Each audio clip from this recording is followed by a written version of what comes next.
Wars, Episode 9, The Rise of Skywalker. Rey and the gang have to save the galaxy again. The Emperor is alive and has been sending out messages around the galaxy saying, "Yo, I'm alive." So Kylo wants to find out where he is. So he needs a Sith wayfinder to find the Sith planet of Exegol. So Rey needs to find one and has to go all around the galaxy to locate one, so she can go destroy the Emperor once and for all, and maybe redeem Kylo to the light side, while trying to rally what's left of the Rebel Alliance to fight the First Order. Whew!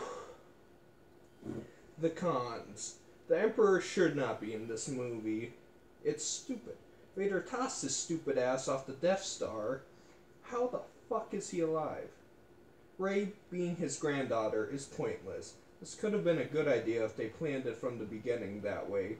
Luke was Vader's son, and he helped bring balance to the Force by showing Vader the error of his ways, so having Rey, literally being a ray of hope, being his granddaughter, they tried to do with Rey and Kylo teaming up to fight the Emperor. Fuck, this is original, but they rushed it so it has no emotional weight behind it, thus being wasted. Having the Jedi away from the battle while the Emperor says, "Yes, strike me down and you shall complete your destiny." Yeah, okay, haven't seen that before. Then Rey, completely sad, and goes to talk to Luke for comfort. Kinda like Return of the Jedi, I think. Or this just might be from a certain point of view. Okay, the dagger she finds to help her locate the Wayfinder.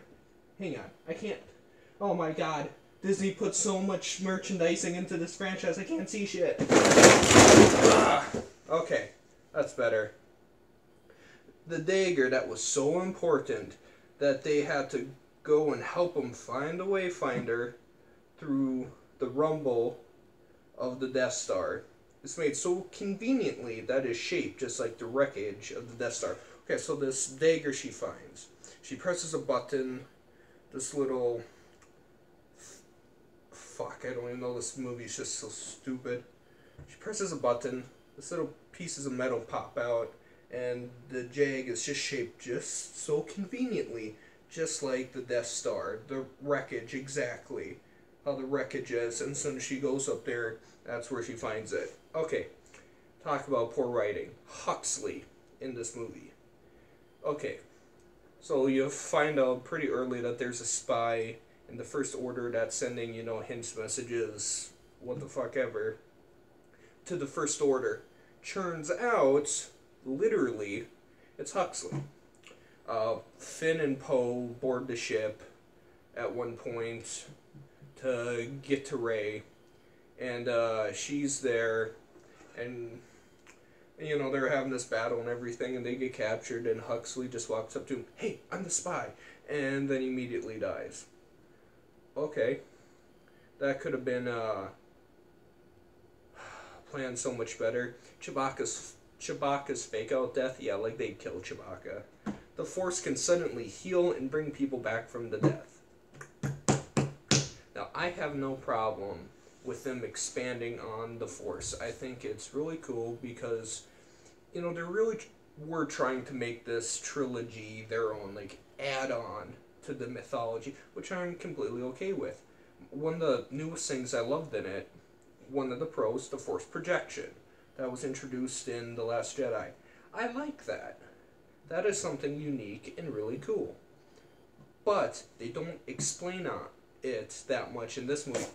Get out of here. They don't explain it in this movie. I don't need like a full, in-depth, scientific, midichlorian explanation. Just kind of like, hey, I can do this shit with the Force. That would have been fine. But instead it's like, it's the Force. It's mythical, Rey. You do not understand it, for it is the Force. The Emperor not only being alive, but having an armada of Star Destroyers and clones of himself, I think. And clones of Snoke in test tubes. So the first part of this movie, Kylo goes to Exegol to find the Emperor. So the Sith planet So over the last 35 years or whatever, the Emperor's not only been alive, but he's had his scientists and the Knights of Ren there, and they've been making an armada of Star Destroyers with cannons from the Death Star. So each Star Destroyer has one cannon, so, you know, like, he can take out the fucking Galaxy Thanos style, just snap and done. And so somehow he's been having to get the resources to build this entire armada. Not only that, but he also has the technology to clone Snoke. So Snoke's just been this fucking puppet that, you know, Palpatine's just been like, oh yes, just do this, just do this, just do that, just do this. It's just stupid. Now, clones of the Emperor, that could be kind of cool. That could be something expanded upon, like, you know, just leave him dead, but have his, like, Sith ghosts just, you know, controlling stuff and possibly having a clone of him, or just take out the Emperor, leave him at the fucking, you know, bottom of space or wherever Vader threw him. Because he threw him off the Death Star, but it was still incomplete, so did he just, like, fall and he's just kind of orbiting in space and shit? Like, didn't really explain that too well. But besides that, having Snoke as the main villain of this entire series could have been really cool. Like, even, you know, beyond death. If he was in this movie wreaking havoc as a Sith ghost, that would have been really cool and unique. But apparently I am smarter than Disney. The only way to destroy the First Order is to take out the main ship, then everything will blow up and be destroyed. Just like the Death Star. Okay, Finn finding out that there are other deserters was just kind of like a stab in the back to me, because I thought it was so cool that you have this, you know, this First Order Stormtrooper that's been brainwashed, doesn't know his family, he's an orphan, comes up out of this, just sees what's happening, and is so scared, he's like, no, I'm done, runs away. Just such a cool arc that could have been expanded upon and done so much with, that they do nothing with, really. And you find out that there's way more deserters, and she's like, and the main leader of the deserters they find, she's like, what? You thought you were the only one? It's like, well, I hoped I wasn't. Fucking stupid. Yeah, just destroyed whatever arc he could have had in Force Awakens. Okay, Poe's ex-girlfriend being Kerry Russell. Okay, she's in this helmet. You never see her. She only has 5 lines in the entire movie. And she's only on screen for 2 minutes. She's just there so she can give Finn and Poe a token so they can get off this planet with Rey onto the Star Destroyer and away. That's the only reason. Okay.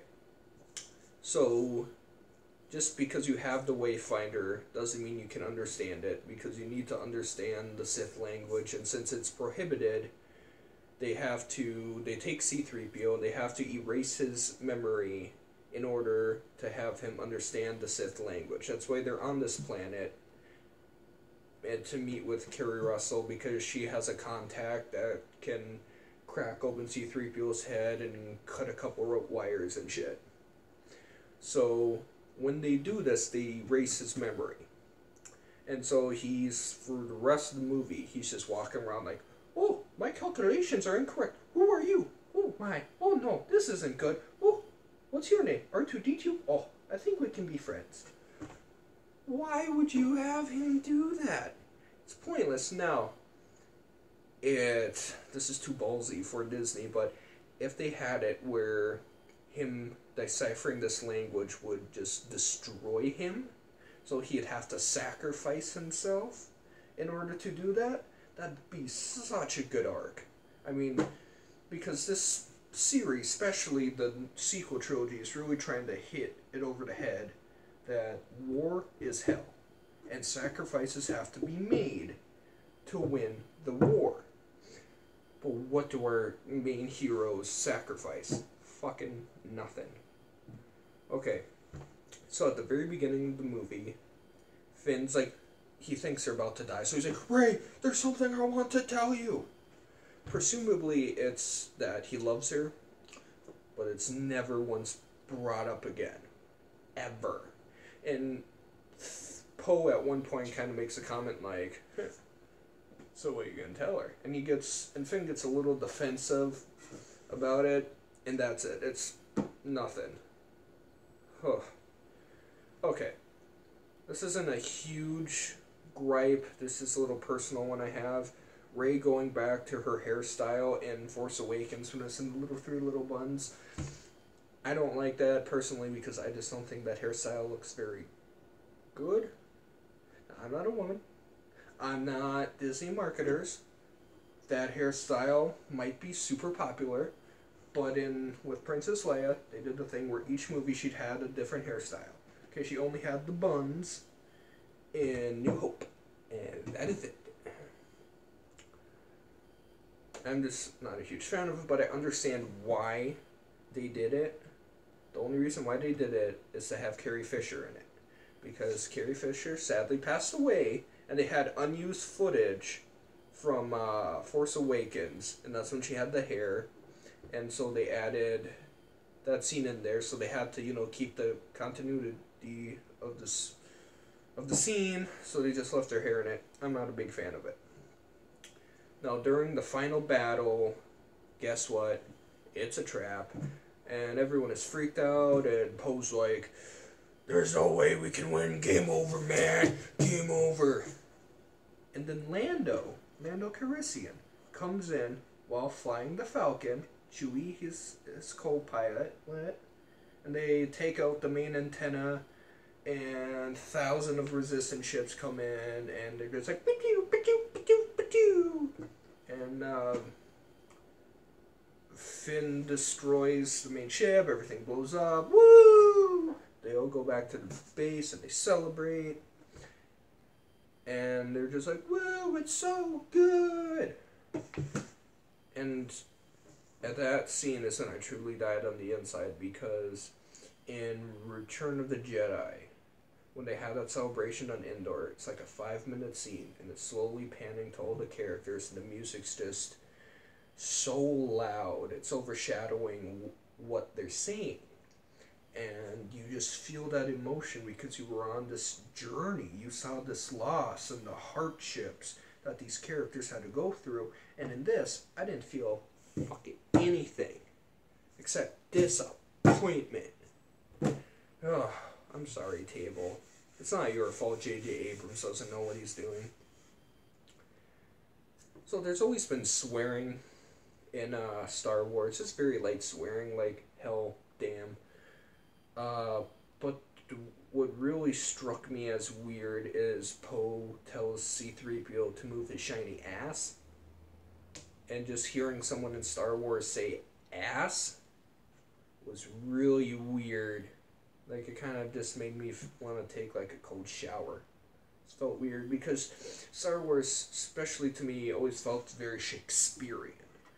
Like, and whenever they swore, like Han Solo, the most classic line, like, you go out there, you're Tauntaun freeze, and I'll see you in hell.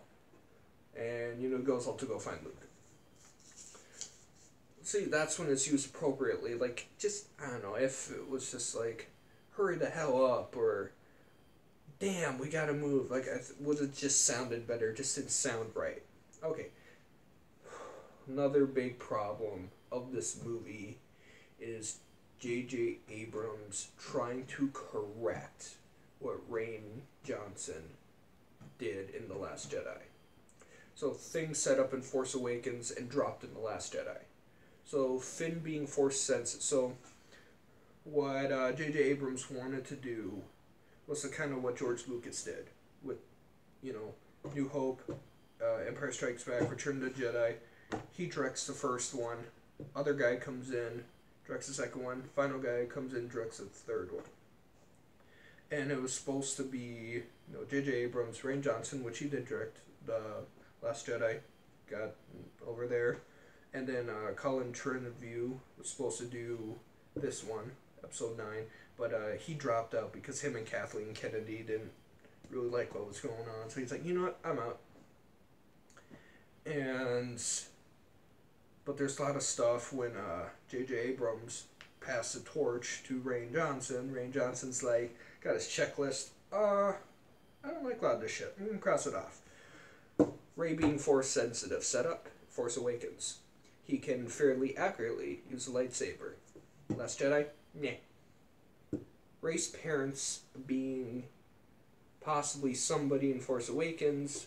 Nope, they're garbage. It doesn't matter in Last Jedi. Because part of Last Jedi was the Force is everywhere. You don't have to come from somewhere to have the Force. I like that. Finn liking Rey. Finn's whole motivation in the first one, he doesn't he just wants to leave, he wants to run away.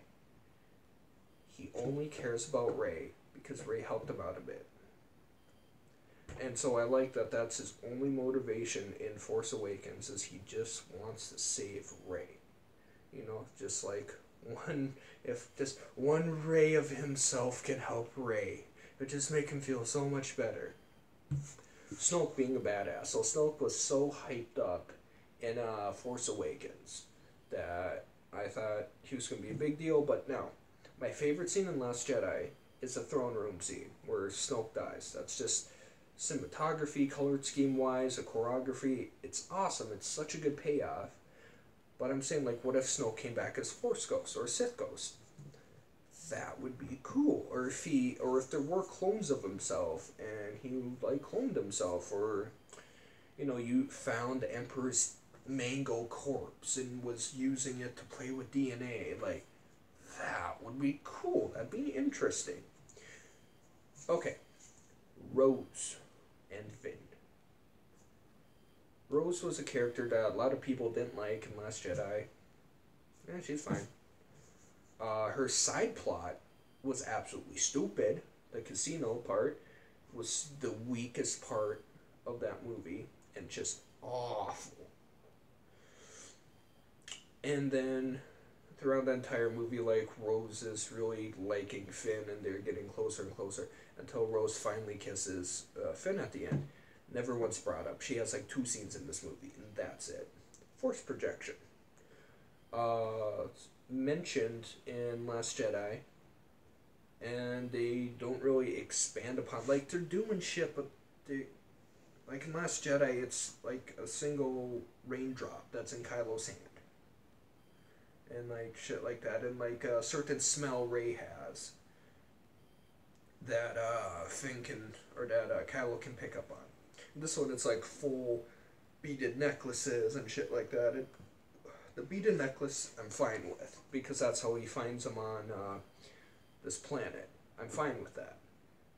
The stuff that gets me confused is when they're having this lightsaber duel and they're sending full fucking statues to each other and shit like that, and podiums, and it's what, there's a stormtrooper in the back that was just doing his job, watching this shit happen, and all of a sudden this statue bust of Palpatine comes and crushes his head in.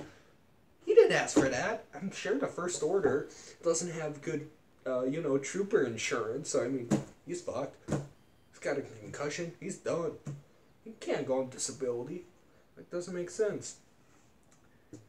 Maz Kanata. So, again, Force Awakens. She has Luke's lightsaber that she gives to Rey. How does she have that? Don't know. Last Jedi. Meh. She's dealing with her own shit. She comes in this one. Leia liked you. She knew your grandfather was the Emperor. Luke knew too. And then she runs away. One of visually the coolest characters, played by an amazing actress, done shit with. Captain Phasm. So, like I said, set up, and so they're established, if Last Jedi, they didn't kill her, she got wounded or whatever, so she has this huge vendetta against Finn. That's so cool. And, you could have had her, going out of her way during the final battle to just get to Finn. They could have done, really cool shit with that, but they didn't. Or, even Phasma, purposely wanting to hurt Rey just to get to Finn. Like, really cool. So J.J. Abrams got back, and he's like, oh, Jesus Christ, what the hell am I going to do? Okay, I'm going to fix or retcon everything the fans or I didn't like in The Last Jedi. The only thing I'm going to keep is the Kylo Ren story arc. That's it. And in doing so, full pin, everyone else gets sidelined. Page 3. The movie is called The Rise of Skywalker. And Kylo is technically the only Skywalker in the movie. So I like the idea of Kylo finally accepting his destiny only because he likes Rey and doesn't want her to be corrupted. So he has to make a very hard decision in his life.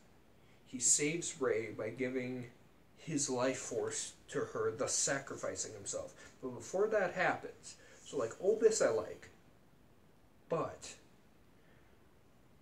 they have a porn style, some of that deep tonguing, which is okay, I guess. Like kissing, I need to establish that kissing, which is fine.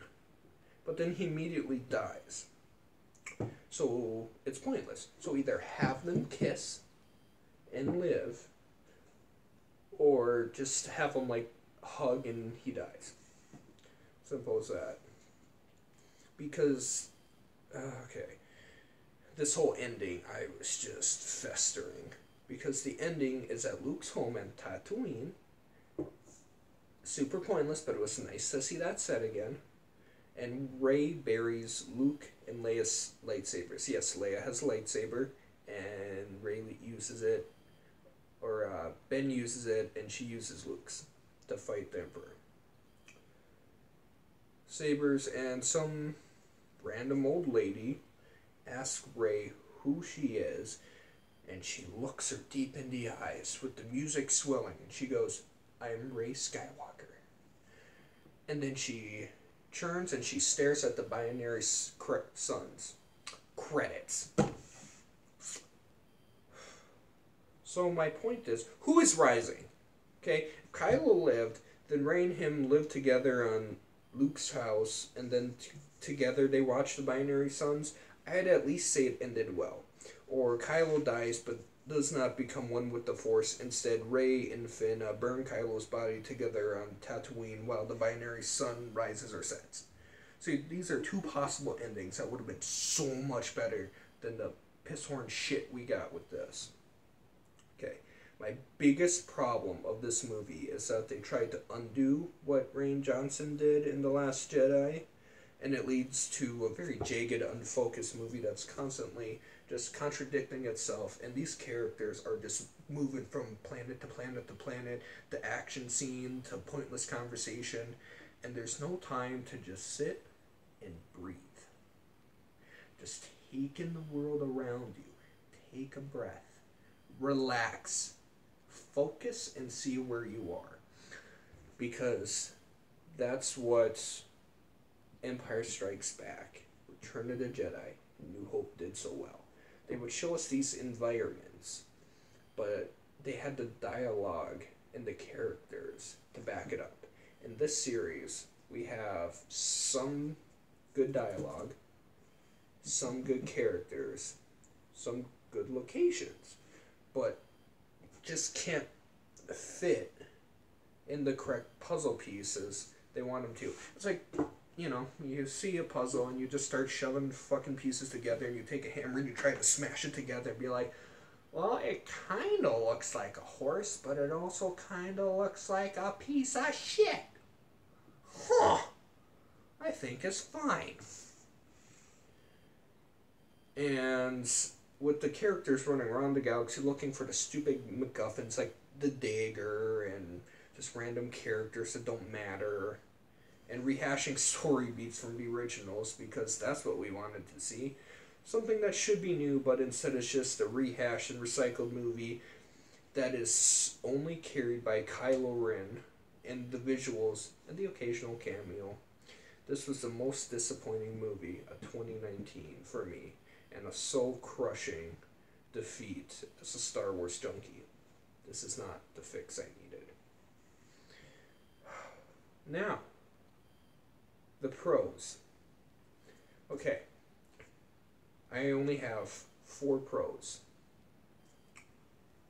These 4 reasons are why I will probably buy The Rise of Skywalker on Blu-ray. Only for these 4 scenes. Now, if you cut out everything I liked about this movie, it'd only probably be like a 10 or 15 minute movie, and that's it. Pro number 1, Rey and Kylo's storyline. Now, in The Last Jedi, he does this thing like, take my hand. And Rey's like, no. No. And then she runs away. She's like, I know there's good in you. Like, we can work together and defeat the main bad guys and can just kind of rework the galaxy. And it's like, no, we can make the galaxy in our image what we want it to be. And she has a really cool line because they talk quite a few conversations, through force projection, and they go, she goes, I wanted to take your hand, but not as Kylo Ren, but as Ben Solo. And so this is just, like rattling around and rocking in his brain, and he just doesn't know what to do. Like, what do I do? Now, that's what leads me, the what do I do leads me to my second favorite, Kylo's arc. Now, this whole series is, like, I saw The Force Awakens with my dad, and his biggest problem of the series was that Kylo Ren was too much like Anakin Skywalker. It's very whiny. I'm like, okay, I get that. But see, that's what the point, or how I saw it, was that's what they were going for. Because you had this guy who felt like he had to do this. He had to be great like his grandfather. But he didn't really he wanted to be great, but he didn't want to have to go through the steps. So he kills Han Solo. That's just rotting in his brain. Like, he does not like what he did. But he's like, nope, I just have to keep going forward. And Last Jedi, he hesitates on Princess Leia when he's in his ship. He doesn't press that button. Somebody else does, and it's instant like, oh my god, Mom, no. Mom! And then this one, he is just trying to be this fearful character, and he wants to be with Rey so bad. He's just really struggling to find what he has to and want to do. And Palpatine's just like, hey, you bring her here, we can rule the galaxy together. And, they do the whole thing like, strike me down. And what I do like is he's constantly, who's ever in his, under or over him, it's like, hey, Rey, let's team up, let's take this guy out, we can rule it together. And that's what he does, and what ends up happening, which is my third favorite part of this. So him and Rey have this fight on the broken Death Star. Rey gets upper hand and stabs him. Princess Leia's here, and she uses her force projection. She can force project the last of her energy to show a piece of him, or to show a glimpse of herself. And that, Kylo hesitates and Rey stabs him. She's like, oh no, Kylo! And so she uses her force powers and revives him. And then he's like, whoa, I'm alive. And then, Rey runs away, and Kylo's just standing there. And he's like, she saved me. Like, I don't get this. Like, is it worth it at this point? Like, what am I really fighting for? And my third favorite thing, he has a conversation with Han Solo. Now, it's never implied or said if this is a memory, a force ghost, or what have you. Force projection, it's not said what it is. But he sees Han Solo, and it's the same conversation they have from Force Awakens, like, Han Solo just, Ben Solo, that's my son. And Kylo's like, Dad, I have to do something, but I don't know if I can. And Han Solo like, I believe in you. I know you can do this. but it's that conversation, but it's in different context and different tone. Like it has different meaning this time. Where Ben is just like, I don't know if I can be on the dark side anymore. Like, I've done so much shit. I'm not redeemable anymore. I don't know if I can do this. And Han's just like, hey, you do what you gotta do. I believe in you. And right before he fades away, Ben wants to say, Dad, I love you. But right before he says it, Han just looks at him and goes, I know, and he disappears. And then, he picks up his lightsaber and he throws it into the ocean. And he gets in the TIE fighter and he flies away. Now, back to my second, which is Kylo's arc. So Rey is at Exegol with the Emperor and all the Knights of Ren. And, he's like torturing her and telling her to like, you come with me, like you strike me down, fulfill your prophecy, blah, blah, blah, blah, blah. Through this whole scene, to me, this is where the comedy, because there's very light comedy in this scene, just with Kylo, just kind of more physicality stuff, where he quickly crash lands, and he's wearing kind of like rabby clothing, and he's just running as fast as he can through the Emperor's compound, and he has this pretty awesome scene where he jumps and he lands on the chain, and it's just this quick little, he just goes, ow, and he keeps climbing up. I'm like, and that got a chuckle out of me. I'm like, damn it, don't know if that was supposed to be funny or not, but the way he delivered it, just so great. And leads me to probably my favorite movie moment is, so Kylo's running through and he's using the Force to predict where the enemies are. So he's got his blaster and he's just taking them out left and right like Han Solo style. And then he gets cornered by all the Knights of Ren. And he starts using the Force, like just pushing them away or bringing them and like slapping them and shit. And that's kind of cool. But, he doesn't have any weapons, so they kind of overpower him pretty quickly. Then they're all circling him. And it's mentioned that in Last Jedi, Rey and Kylo are Force-linked. They're connected. So they use the Force projection thing, where Rey's holding a lightsaber. She points it at the Emperor.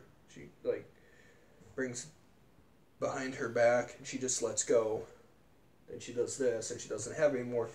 Then the camera pans to Kylo.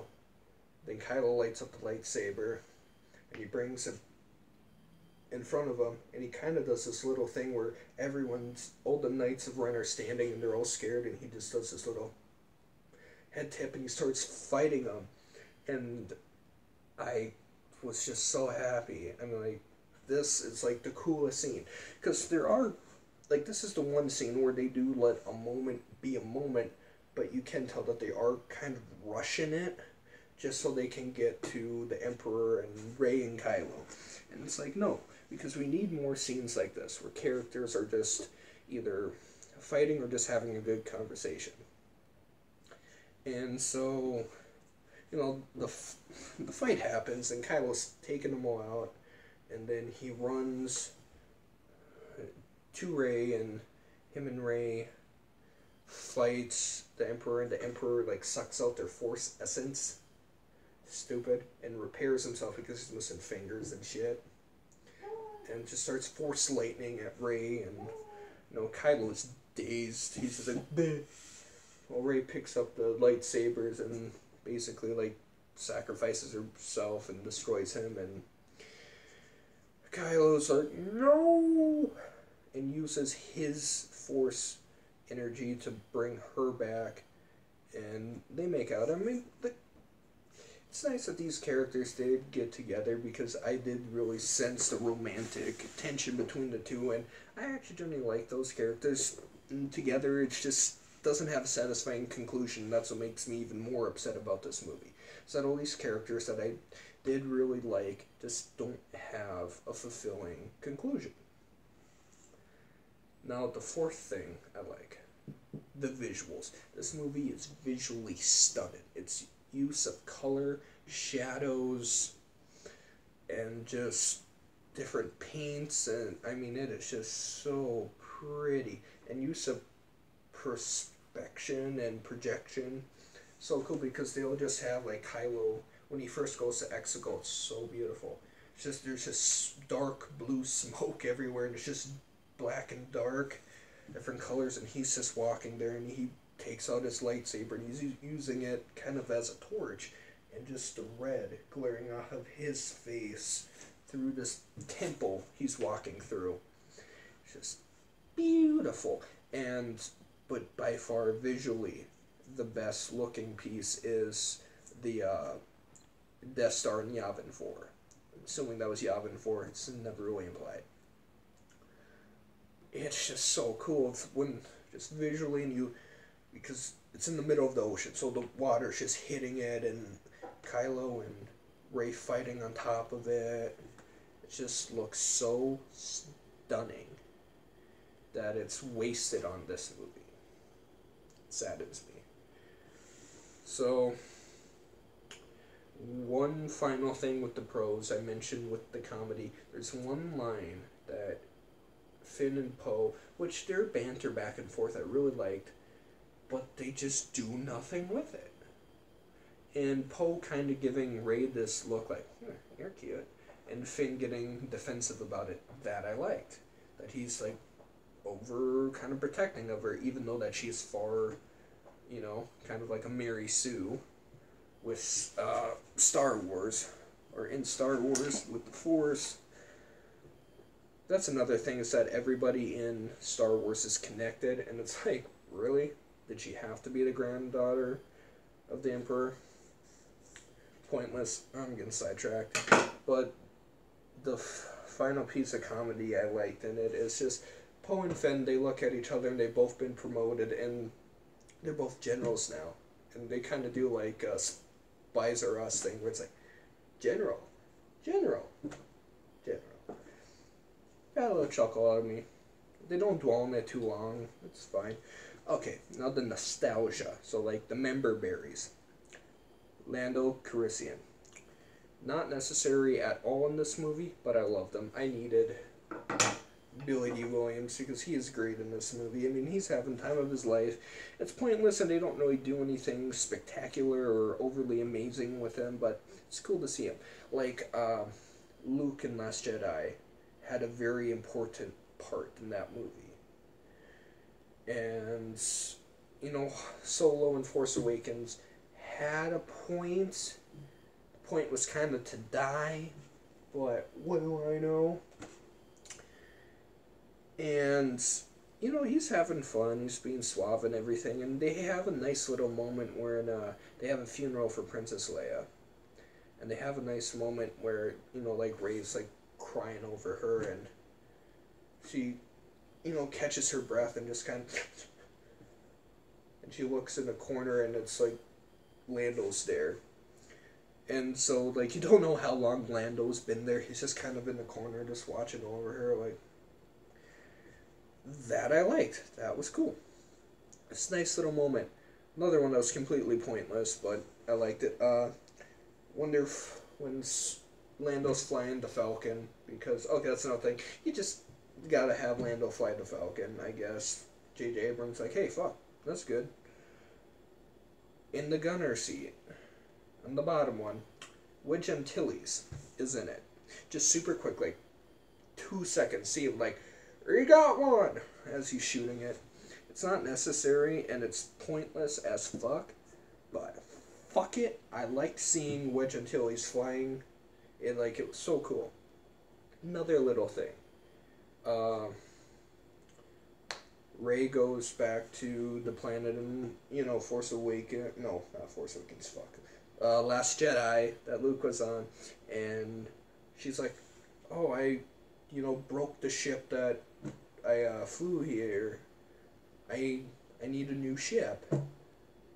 And so Luke uses his Ghost Force powers to raise up his X-Wing. His original X-Wing from, you know, the originals. And she flies it. and it's cool. Stupid as fucking pointless cash grab, but it was cool. If you took out everything I liked about this movie, it would only be about 15 minutes. I probably, like I said, I'm going to buy this movie for the sole 15 minutes, and it just angers me that this is what Disney and Star Wars is at this point, especially with Star Wars.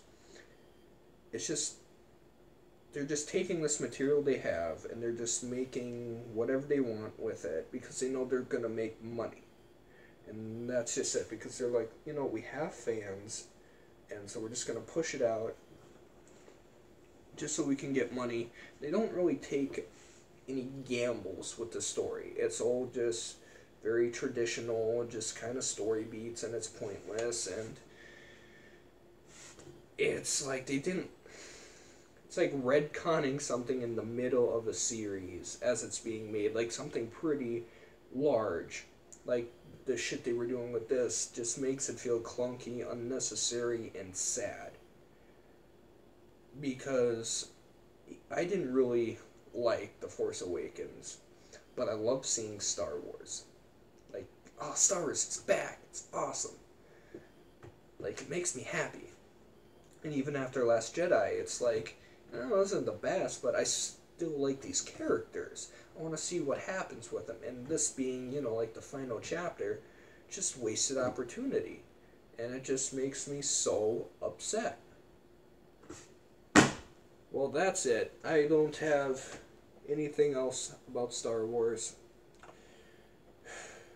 But at least we got The Mandalorian.